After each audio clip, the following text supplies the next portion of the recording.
and welcome to the Meraklis Being series. I'm your host and self-awareness coach Shweta Shivraman, and this is a show where we discover, learn, and implement lessons from others' life journeys. Others who I believe epitomize miraculous in its truest spirit. Individuals who live life to the fullest, who work hard on themselves to reach where they are, and are passionate in what they do. Today's speaker is Natalia, a self love coach, astrologer, and a multi passionate human. She is passionate about helping people know and love themselves so that they may lead fuller lives. I'm super excited to have this conversation with her, so let's dive in. Hi, Nati. Thank you so much for coming on the show. I'm super excited to have you here. Thank you for having me. I'm very excited to be interviewed. It's been a while since I've been on a podcast, so I'm very excited to be back. Lovely. Is this your first show after you're coming back? Yes, it's been a couple of months since I've even been on an interview, but I also have a podcast and I haven't done a new podcast in almost like 2 years. So it's been a while. So listeners should get excited. A lot of new insights coming in. For sure.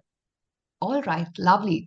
So I think I love the first conversation that you and I had, and you shared about your journey from, being a partying person, who'd probably consume alcohol to someone who went into fitness, health, and well-being, and now to doing something in the space of self-love and astrologer.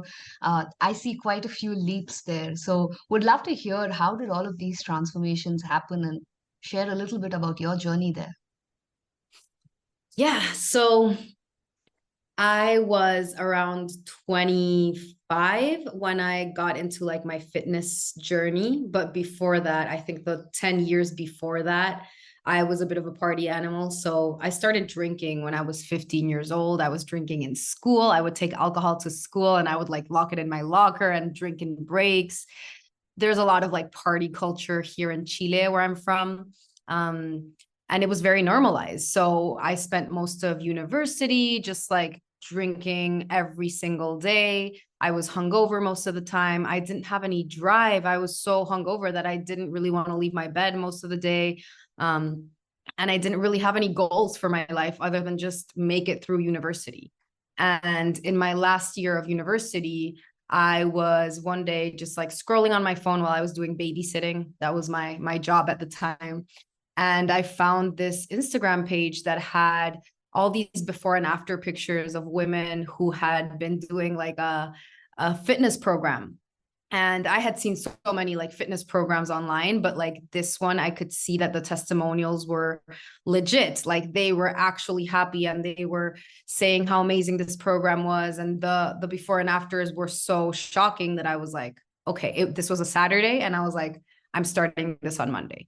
So I started and I stopped drinking cold turkey. Like I didn't drink anymore. I started eating completely healthy and I did like this complete switch in my life. And 3 months later, I had a really big transformation and I started an Instagram account to share my before and after.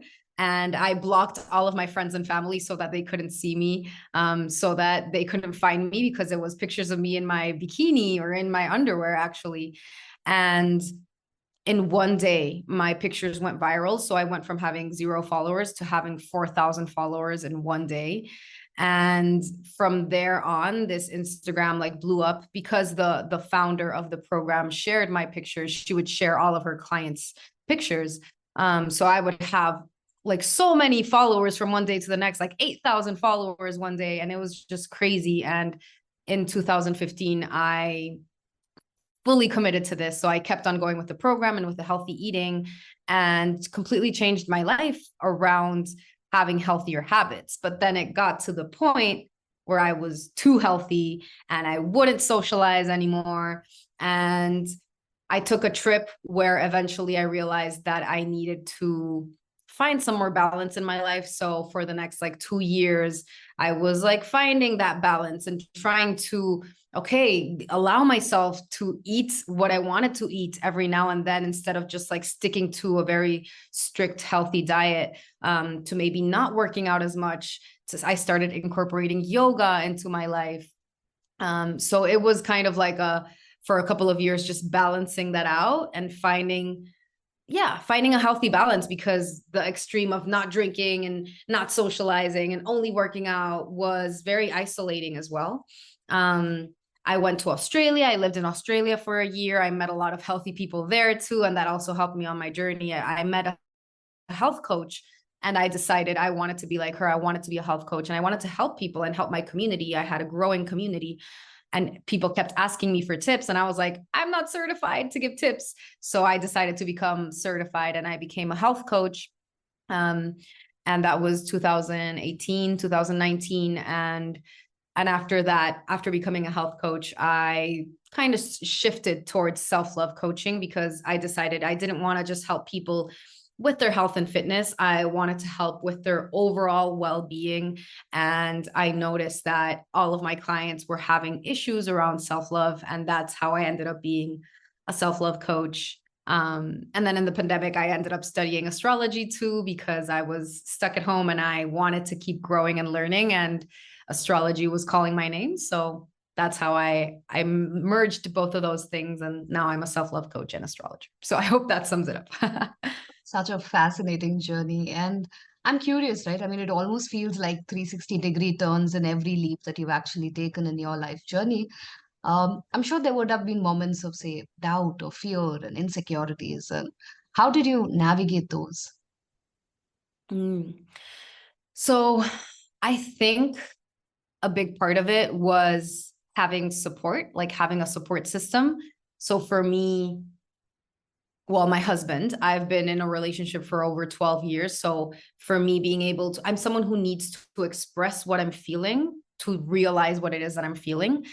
So for me, being able to talk about it with him, and we're both on this self-love journey together. Like the fact that I've been working on myself has helped him work on himself, and we're kind of mirroring each other. So having him, having my friends and family see me through this and kind of had that support as well. But one of the biggest things has been Instagram for me. Like Instagram, say what you will about social media, but I think for me, I found such a beautiful community, and being able to share what I'm going through and have other people relate to that and give me advice and support each other through all of that. I think that has been super important. Like sharing what I'm going through in real time and being super open and vulnerable about what it is that I'm struggling with. That has helped me. So I'm someone definitely who needs to like process out loud. There are some people who need to like go within, but for me, it's like, oh, I'm feeling fear about this. And I just share it on my stories, or before I would share a lot more posts, and having people reflect that back to me. I think that has been super helpful for me. And then if I had to like pinpoint like one personal practice that has helped me, it's definitely journaling, like being able to have that space where I can authentically like show up and be very honest, like and raw with myself, even if like sometimes I'll read what I'm writing and I'm like, oh damn, that's what I feel. Like being able to have like that mirror, like the most, that's, I feel like that's the most like authentic mirror you can have, like journaling, and then having those one-on-one relationships that also are hold up that mirror for you.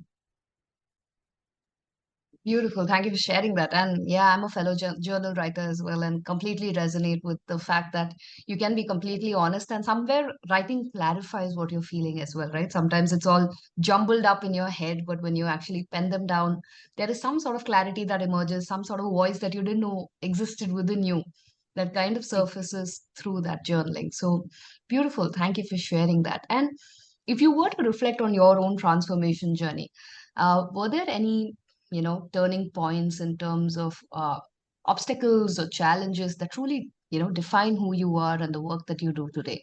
Were there any such challenges that you had to overcome or navigate?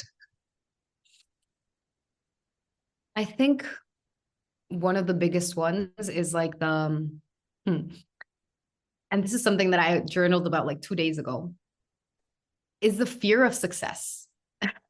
I feel like many times we can have fear of failure, and that can be super evident. But one thing I've realized lately is I have a fear of becoming too successful.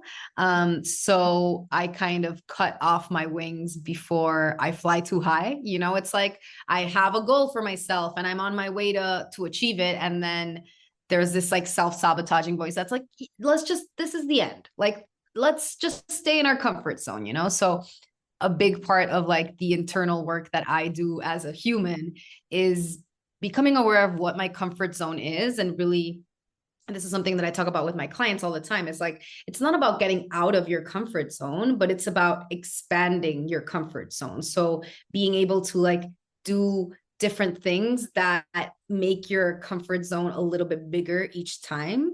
Because when we think about like getting out of your comfort zone, that implies that eventually you get back to it and it's just the same, like it's the same as it was before, right? So I like to think of like expanding your comfort zone. And with that, I think it's important to look within and be like, okay, what am I uncomfortable with? Like, what is it that's not helping me expand this comfort zone? So for me, I feel like that fear of success is something that has been super present in most of my like big leaps.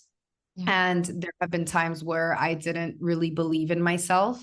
And I mean, I don't want to like attribute everything to my husband, but I think having that person next to me who believed in me when I didn't believe in myself, that has been fundamental. So like as a tip for anyone who's listening, like if you're not in a relationship that's supportive, having people around you that are supportive, whether that's friends, family, or a coach as well, like having someone who believes in the inevitability of your success every step of your way, every step of the way. I think that's super important. Like if someone outside of you can give it to you, that can help you develop it as well. I think these two things go hand in hand, because many times it's like, yeah, you can do it, it's all up to you. But I think the internal and the external are both important, and you can't always do it alone. So when you don't have that strength within, sometimes it's important to like borrow that strength from someone else, or like have a coach, or have a friend, or have someone who can help you muster that strength to really go towards your goals. Right, right. So beautiful. I think there's some quote as well that says, right, that we are more afraid of our true power or our true potential than anything else, right? So you summed it up so beautifully by saying fear of success and not really wanting to be too successful, and how that can curtail our own growth. And I love the idea of expanding that comfort zone, right, rather than just moving out of it, because then we are taking away from everything familiar. And transformation is already such a uncertain and tricky ground that if we take away even that which is familiar, then it's too much out there, right? Beautifully shared. And I love that of, mirroring that internal strength and external strength. How can you really identify some more people from the outer world until you are able to actually believe in yourself? And I think this goes in with the work that you're doing now as well around self-love. And if I may quote that, self-love is often an abused word in today's generation. Um, could you decode what self-love is for you and the kind of work that you do for your clients? So when I think of self-love, I think of self-love as a journey. So it is a practice. Many times we think like self-love is like somewhere you arrive, kind of like, okay, I love myself now, check, done. But I don't think it's ever done. It's never like work that you're just like, okay, I'm done with it. It's definitely a practice, and it takes time, and you got to commit to it, and you got to keep doing it day in and day out. So I like to think of self-love as a journey towards our authentic selves, or our highest selves, or whatever we want to call it. But it's this practice of nourishing yourself, of investing time and energy on yourself. It's having a high regard for your well-being and for your happiness, and taking action to align yourself with this future version of who you are. So it's a combination of both feeling and action. It's not just like that. Many times people think that self-love is just like a feeling, oh, like I love myself, done. But it's not just about that feeling, because I feel like the feeling comes from the action. So you got to be able to take some action to align yourself to that highest version. So I think a big part of it is having that vision. It's like, who do I want to become? Who am I becoming? And what do I need to do to get there? And what do I need to let go of in order to come closer to that version of myself that I know that exists, right? Like being able to have complete trust in that you are becoming that person, and then working towards that. So when I think of self-love, I think of it as like an umbrella term. And then under it, there are many different tools that we can achieve. So for example, to achieve self-love or to work towards self-love, we need self-awareness, we need self-care, self-compassion, self-knowledge, self-fulfillment, self-confidence, self-validation, self-acceptance. Like all of these things are helping you in your self-love. So it's not just like, and many times people think self-love equals self-care. Self-care is just one part of it. And it's one of the action steps that helps you get towards that big self-love umbrella. But I think all of these little things add up towards that overall feeling of self-love. Beautiful, beautiful. I think I was just listening to a video that today that was talking about how the world appears to us in layers, right? So in a way, what you were talking about self-love being a practice, I think who we are or discovering our authentic self is also coming to us in layers. So it's not something that you can do it once and say, oh, I'm done and dusted and I've arrived, right? It's a continuous journey as and when you get that new information about who you are, processing it, embracing it. And I love how you said it's both feeling and action. And say somebody is listening to this conversation and is probably just getting started on their self-love journey, and for them, maybe the self-care is equivalent to that self-love still. What kind of practices would you recommend that they get started if they're just beginning their self-love journey? Ooh, okay. Like, I think for the self-love piece, there's so much you can do, but I think one of the first things, and something that I highly recommend for self-love, is first self-knowledge. Like you got to know yourself in order to accept yourself, in order to love yourself, right? So my first tip to anyone is get to know yourself on a deeper level. And as an astrologer, one of the tools that I use is astrology, is natal chart reading. So I think getting a natal chart reading is an amazing way of getting to know yourself. When I first got my natal chart reading, I was like around that time where I was also getting into health and wellness. And it really, really helped me to understand like my lights and my shadows, to understand my contradictions, to understand my personality. I think for me, that was a turning point of like, oh, like that's why I am, like how I am. And using astrology as a tool of self-awareness is incredibly empowering. And whether you're into astrology or not, I think there's many tools that you can use to get to know yourself better. So you can use astrology, you can use human design, therapy, or maybe just like numerology, the Enneagram. There's so many tools, but I think for me personally, astrology and human design have helped me so much personally and professionally to like add language to oh, that's why I am how I am, and this is how I can do this in a better way, or this is how I can communicate better, this is how I can love better, this is how I can work better.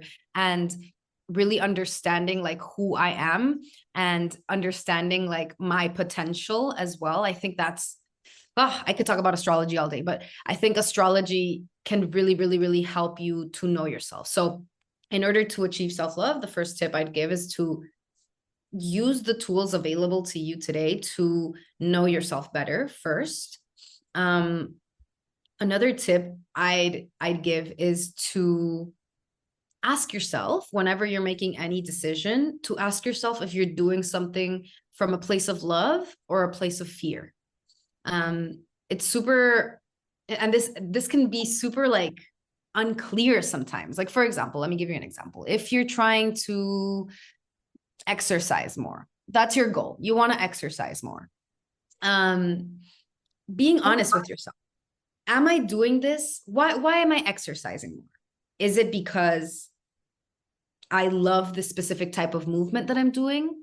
Or is it because I'm scared of what would happen if I gain more weight, or I'm scared of what would happen if I don't gain weight, or I'm scared of what would happen or what people would say, or what people are saying about my current weight. Like, is the habit of exercising coming from a place of love or fear, right?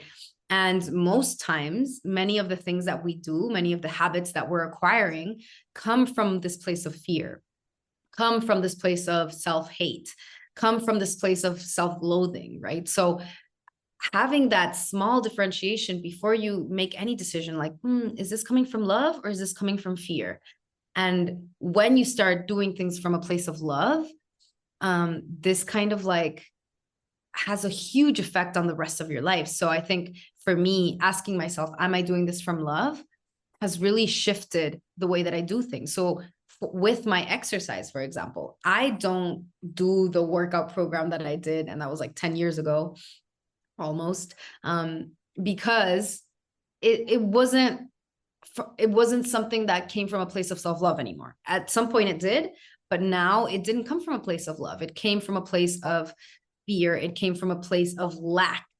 Whereas now, if I do any sort of movement, I do it because I love it. So I go walking, or I do yoga, or I dance because I love it and I love the way that it makes me feel, instead of doing something just because of I should be doing this. And I, like connecting to the love. I think that's a very important piece of being honest with yourself. Like, am I doing this from love? Am I doing this from fear?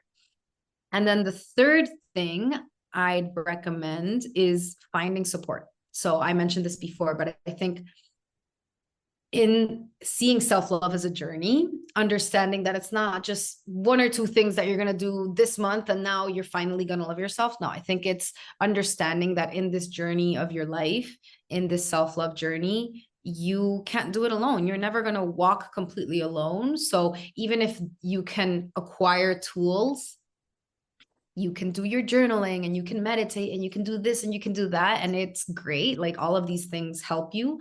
But I think surrounding yourself by people that are supportive of this journey, I think that's super important. Like you've probably heard that quote, you are the average of the 5 people you spend the most time with. So if you're spending time with people that drag you down, people that make you feel drained whenever you hang out with them, that's not the direction you want to go in, right? You want to hang out with people, you want to have people around you that lift you up. So this shows up in your relationships, your one-on-one, your relationships, your friendships. But I also think about it in terms of like, who are you following on social media? Are you following people that lift you up, that inspire you, that motivate you?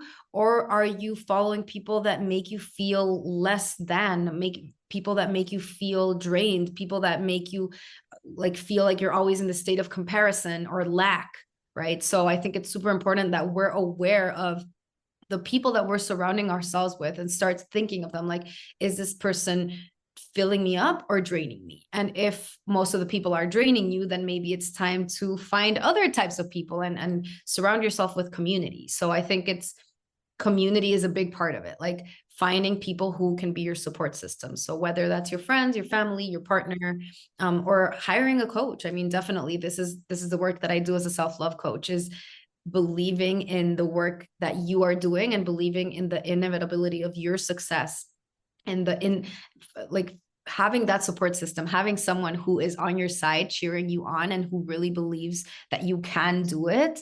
I think that's super important and can be super life-changing. I personally am a coach, but I have also had multiple coaches because we all need that support from different aspects of your life. So I just finished a course with a financial coach, and she was helping me with my financials. And then I have a business coach, and then I had a personal coach, and I've had health coaches. So it's important to have like this support system from all different places that can help you on your self-love journey. And I think understanding that self-love journey is so like understanding it as something holistic.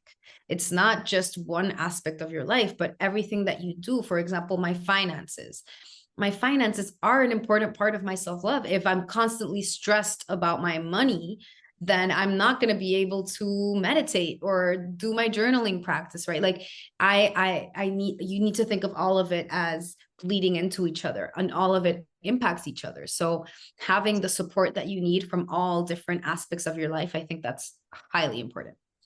So yeah, that was a long answer to the question. Not at all. Thank you. I think that was a very holistic answer, right? So self-knowledge, checking in whether we are moving from a place of love or fear, and having the right set of people around us to support us in our journey of self-love. So that sounds like a complete package to me. So thank you for sharing that. And I remember one other interesting thing that you shared when we connected the first time about how you kind of do this work between moving from that inner critique to that inner bestie, right? So converting our inner critic voices to becoming our best friends. Curious, how do you really make that journey happen, and where can people start? Because we all have a heavy judgmental voice within us, right? Mm-hmm. Yes, I mean, I dare to say that everyone has, yeah, that inner critic. Some are louder than others, and I think that is impacted by, for example, like what were your parents' voices like? Like, do your parents have strong inner critics? And if they do, they probably projected that onto you, and then you took it in, and then your inner critic is louder. So I think many times we aren't even aware that we have this inner critic. We just like have a voice in our mind, and we just assume that that is the voice of reason, and that is that's just the way that your mind works. So I think it's important to kind of, and this is how meditation can work too, by becoming aware of like how your thought process works, and how often your inner critic is speaking.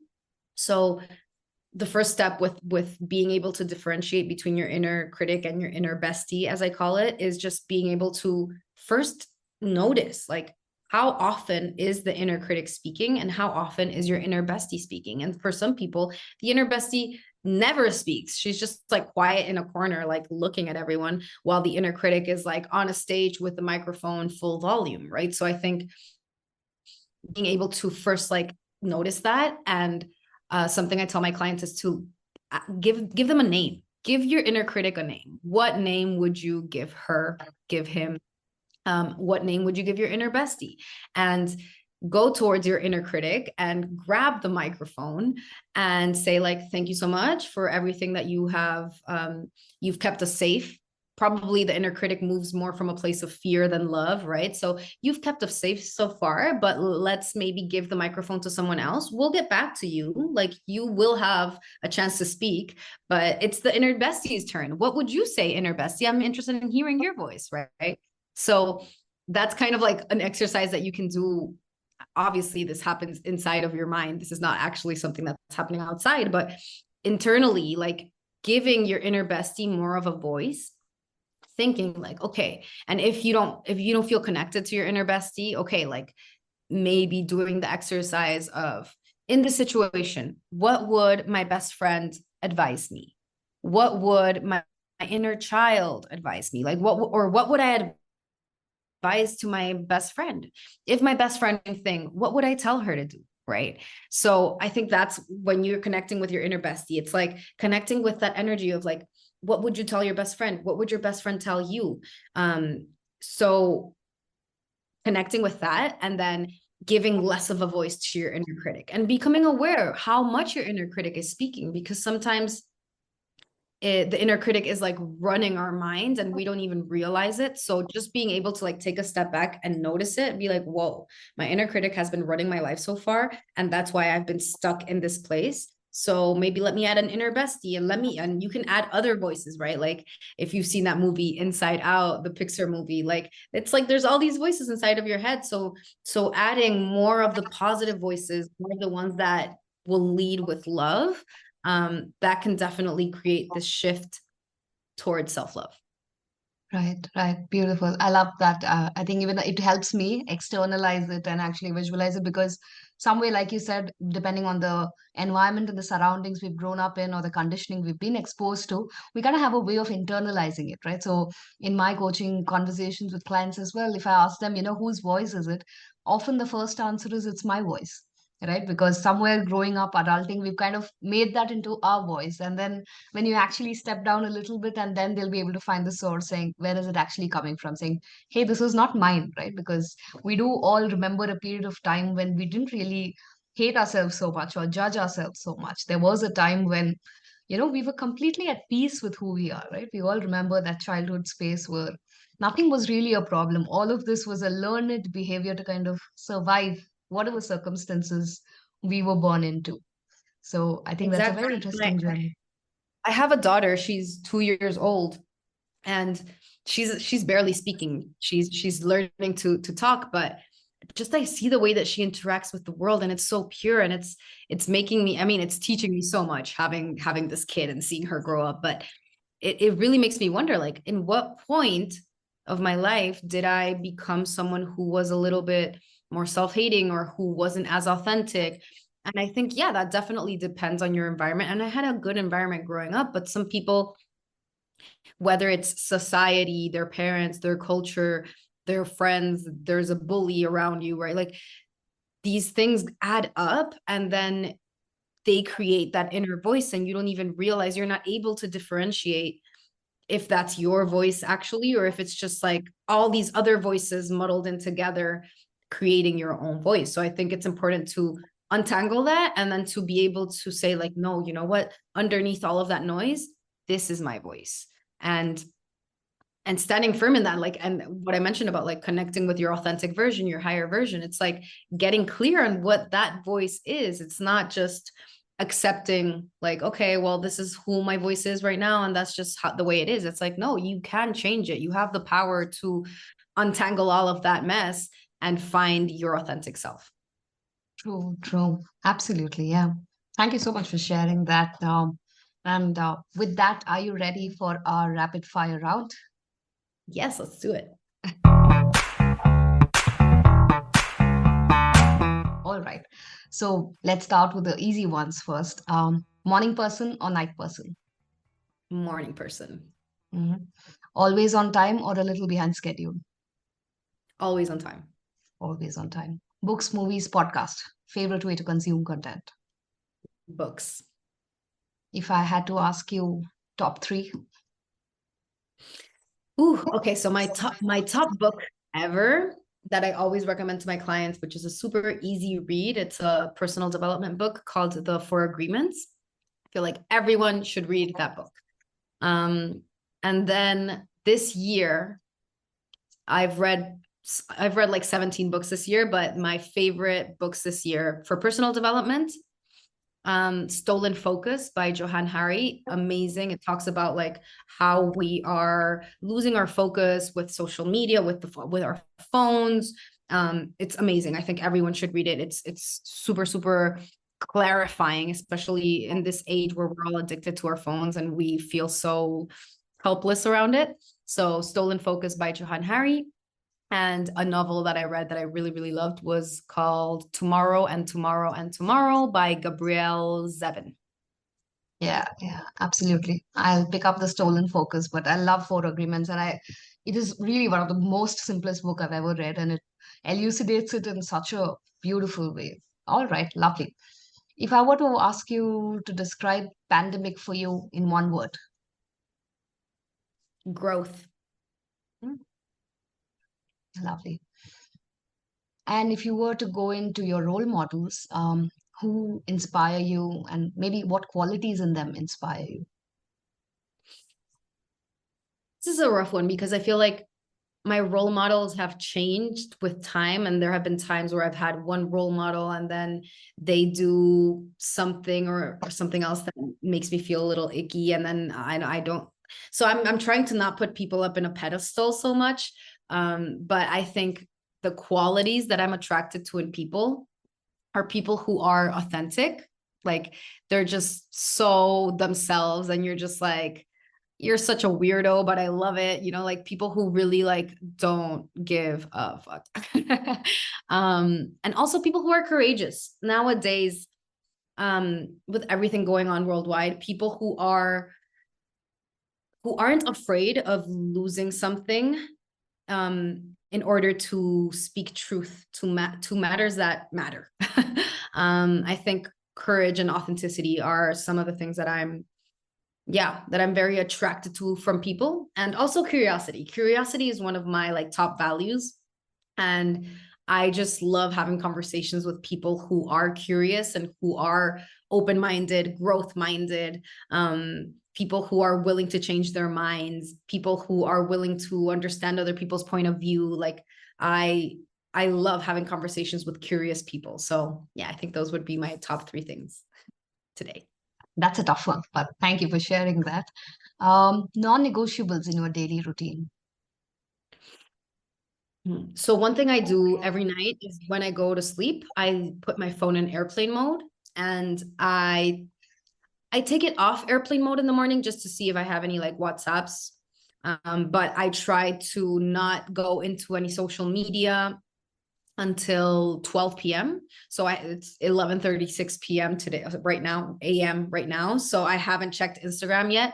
And I think this really helps me to just like have a morning focused on me, and then I let the world in. Whereas before I used to like check Instagram in bed, and then I would start my day like weighed down by people's opinions or by people's messages, or like what's going on in the world, So I've been doing this for a couple of years now, and it completely shifts my mood. Like, okay, at least maybe you can't do 12 p.m. Maybe that's a bit much, but not checking your phone in bed in the morning. I think that's super, super important.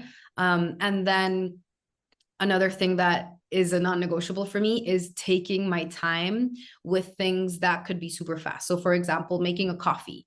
I have my morning coffee every day, and I ritualize it. It takes me like 5-7 minutes to do it because there's a whole process. I have my machine, and I enjoy it. Like I take my time with it instead of just like pouring some some like Nescafe and drinking just shitty coffee super quick. Like, no, I want it to be delicious, and I want it to be a ritual. So ritualizing those things that you do every day, but like, yeah, understanding that all of these rituals are adding up. Like this is your life, right? It's not just something you do every now and then. It's something you do every day, and it adds up. So yeah, those 2 things are non-negotiable for me. Lovely. All right. 12 p.m. sounds a bit of a challenge, but I'm going to see if I can do that. All right. If you were to, if there was one learning that you've had through your journey that you'd like to tell your younger self, what would that be?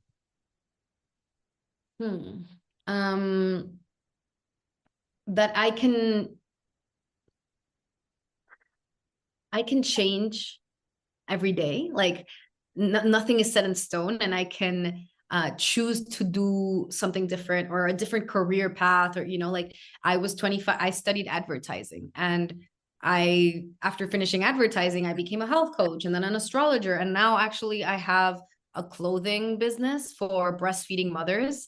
I never thought that I would be selling clothes for breastfeeding mothers, but here I am, so I think I tell myself, like my younger self, that you're going to change multiple times throughout your life, and that's fine. I think it's important to have like an open understanding of who you are and who you're becoming, and having that curiosity of like, ooh, I wonder who I'll be next year. And you're not going to be the same person next year than you are today. Like 15th of November, we're recording this.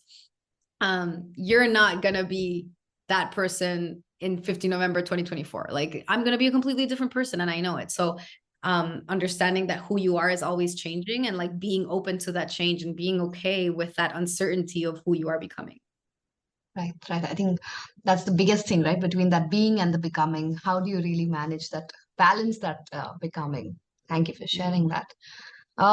If someone is here listening to us and is just getting started on their self-transformation journey, what message would you give them?